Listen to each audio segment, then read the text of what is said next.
Assalamualaikum warahmatullahi wabarakatuh.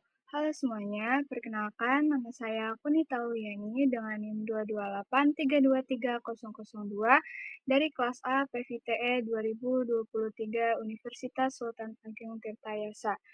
Jadi di sini saya akan membahas tentang green skill, keterampilan untuk masa depan yang berkelanjutan. Kita hidup di era yang penuh tantangan lingkungan. Kita menyaksikan suhu bumi yang makin panas, polusi udara yang makin parah, laut yang penuh sampah plastik, dan bencana alam yang makin sering terjadi. Ini bukan lagi isu-isu yang jauh dari kehidupan sehari-hari. Ini sudah menjadi kenyataan yang kita langsung hadapi. Dan yang menariknya, perubahan ini bukan hanya menuntut solusi dari sisi teknologi atau kebijakan saja, tapi juga dari sumber daya manusianya yaitu dari kita. Nah, disinilah green skill punya peran penting. Green skill adalah keterampilan yang dibutuhkan agar kita bisa bekerja, hidup, dan berinovasi dengan cara yang berkelanjutan. Keterampilan ini membantu kita untuk berkontribusi pada masa depan yang lebih ramah lingkungan, baik itu melalui profesi, kebiasaan hidup, atau keputusan yang kita ambil. Tapi green skill bukan cuma soal teknis, seperti pasang panel surya atau mengelola limbah. Ini juga soal soft skill, seperti berpikir kritis, inovatif, kolaboratif, dan punya kesadaran terhadap dampak lingkungan yang di setiap tindakan kita. Yang menariknya lagi, kebutuhan terhadap green skill ini bukan hanya tren jangka pendek. Dunia kerja sedang berubah. Banyak pekerjaan baru muncul di sektor hijau, seperti energi terbarukan, daur ulang, pertanian organik, sampai desain produk yang ramah lingkungan. Dan ini membuka peluang besar, terutama bagi generasi muda. Setelah memahami pentingnya membangun masa depan yang berkelanjutan, sekarang kita masuk ke inti pembahasan. Apa sih sebenarnya green skill itu atau keterampilan hijau? Jadi, green skill adalah kombinasi dari pengetahuan, kemampuan, nilai, dan sikap yang dibutuhkan untuk hidup, berkembang, dan mendukung masyarakat yang berkelanjutan serta hemat sumber daya. Artinya, green skill ini bukan hanya soal kemampuan teknis, tetapi juga mencakup cara kita berpikir, berperilaku, dan membuat keputusan yang lebih ramah lingkungan. Nah, green skill ini terdiri dari tiga topik utama. Yang pertama itu ada pengetahuan teknis. Ini mencakup pemahaman tentang teknologi dan proses yang dirancang untuk mengurangi dampak terhadap lingkungan. Contohnya seperti teknologi energi terbarukan seperti tenaga surya dan angin, sistem pengelolaan limbah yang efisien, dan bangunan hijau yang hemat energi dan ramah lingkungan. Keterampilan teknis ini biasanya dibutuhkan dalam sektor-sektor pekerjaan seperti industri hijau, pertanian berkelanjutan, dan konstruksi ramah lingkungan. Lalu yang kedua ada keterampilan lintas sektoral. Yang dimaksud di sini adalah soft skill, seperti kemampuan berpikir kritis, memecahkan masalah, berinovasi, dan juga berkomunikasi secara efektif tentang isu lingkungan. Kenapa sih ini termasuk penting? Karena membangun masa depan hidup tidak bisa dilakukan sendirian.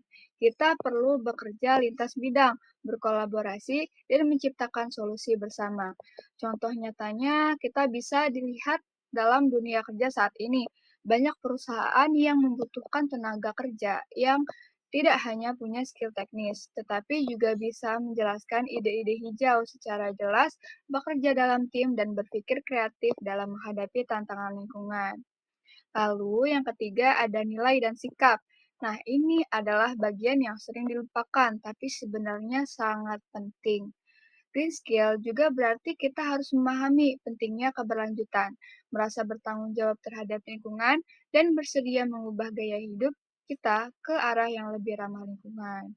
Contohnya, yaitu dengan mengurangi penggunaan plastik sekali pakai, memilih transportasi rendah emisi, atau sekedar membiasakan diri untuk hemat listrik air. Nilai dan sikap ini yang akan menjadi fondasi moral dalam setiap keputusan dan tindakan kita, baik di rumah, di tempat kerja, maupun masyarakat. Sekarang mari kita bahas pertanyaan penting ini. Kenapa sih green skill itu penting di zaman sekarang?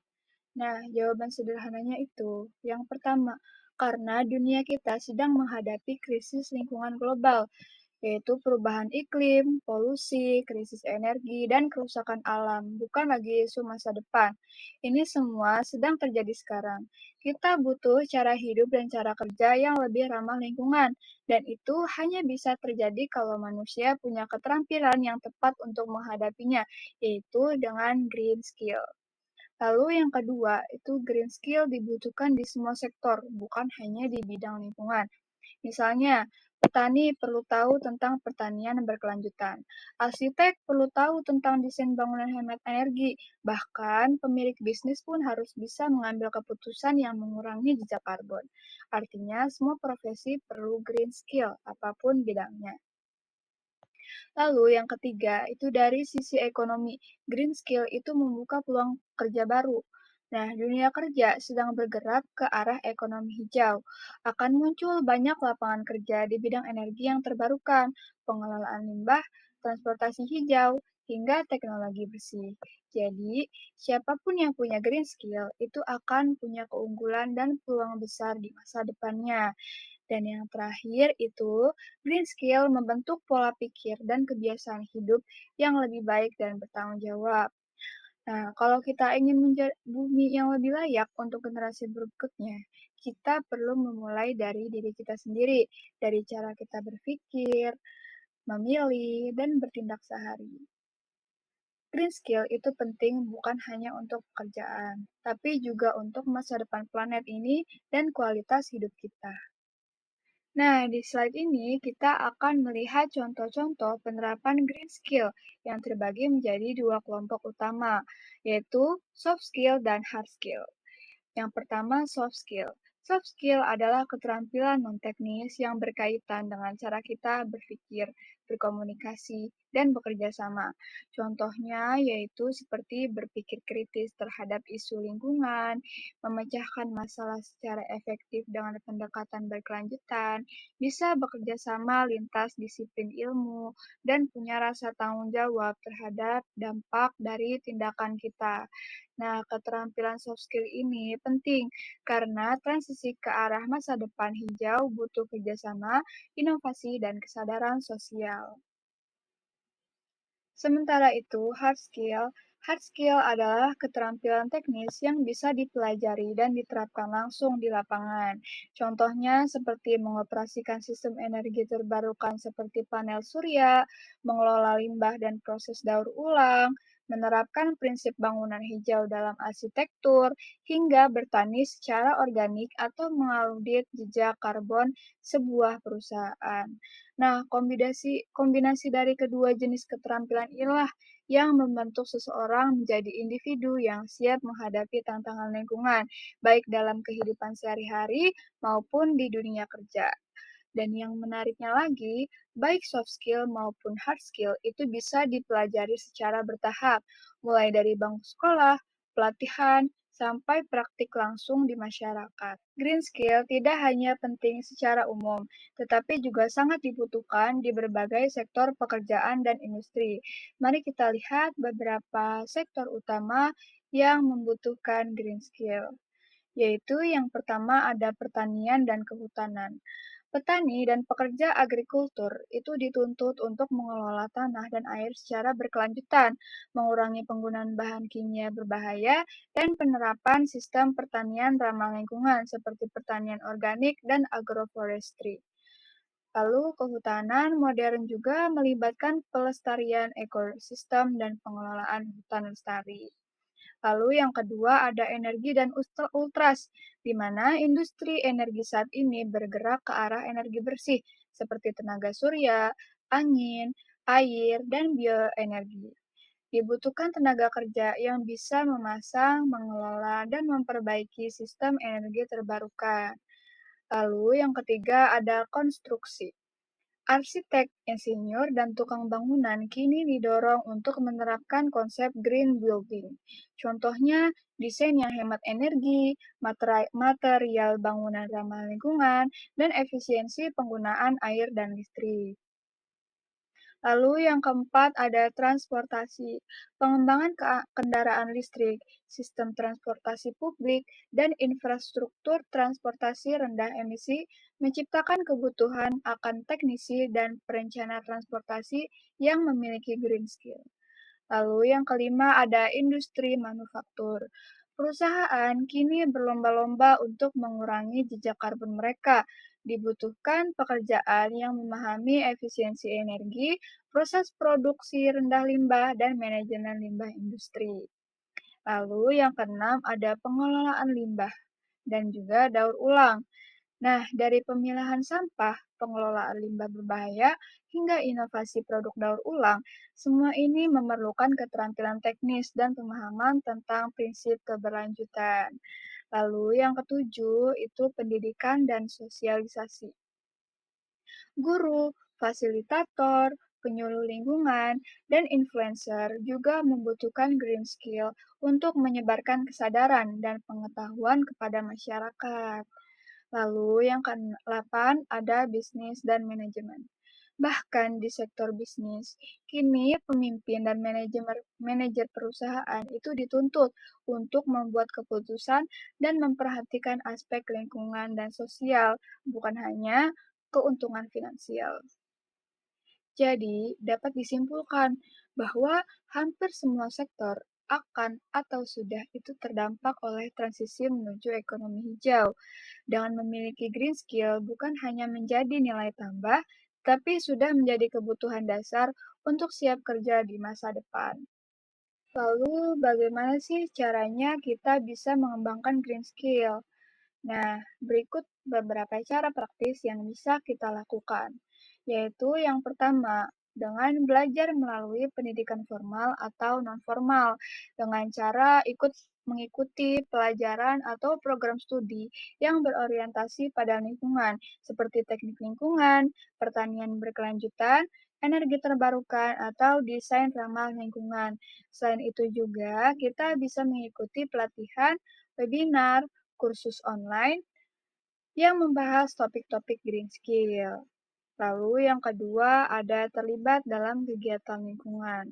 Kita bisa bergabung dengan organisasi, komunitas, atau kegiatan sosial seperti penanaman pohon, daur ulang sampah, bersih-bersih sungai, atau eco campaign. Dari situ kita bisa belajar langsung bagaimana membuat dampak positif bagi lingkungan. Lalu yang ketiga ada asas soft skill yang mendukung, yaitu dengan mengembangkan kemampuan berpikir kritis, kerjasama tim, inovasi, dan kepemimpinan yang berwawasan di lingkungan.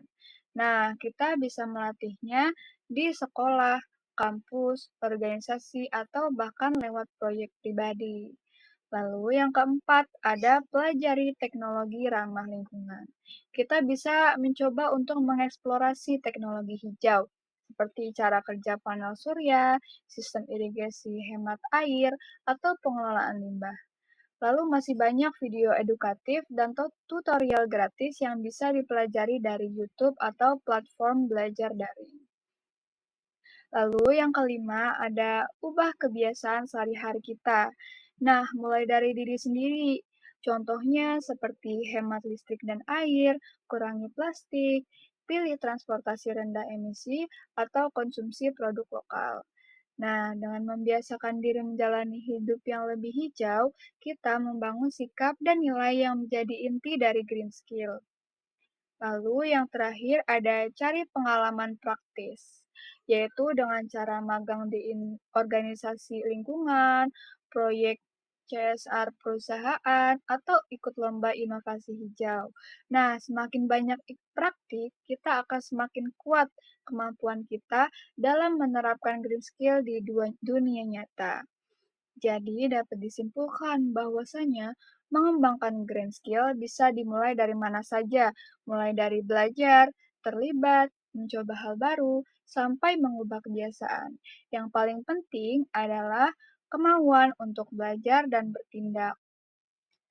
Di Banten, sudah banyak SMK yang mulai menerapkan green skill dalam bentuk nyata. Misalnya, di SMKN 1 Tunjung Teja dan SMKN 7 Pandeglang yang mendapatkan pelatihan dari Unpam atau Universitas Pamulang Serang tentang teknologi energi terbarukan, mulai dari panel surya hingga turbin angin.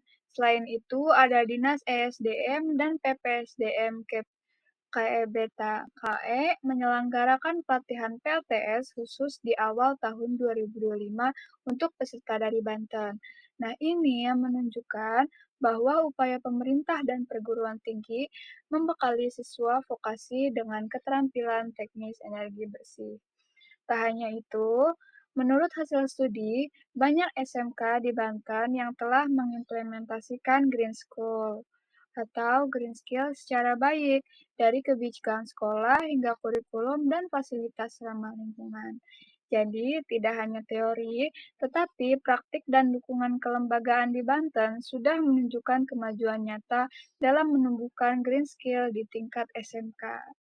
Baiklah, mungkin cukup sekian yang dapat saya sampaikan. Kurang lebihnya mohon maaf. Wassalamualaikum warahmatullahi wabarakatuh. Bye bye.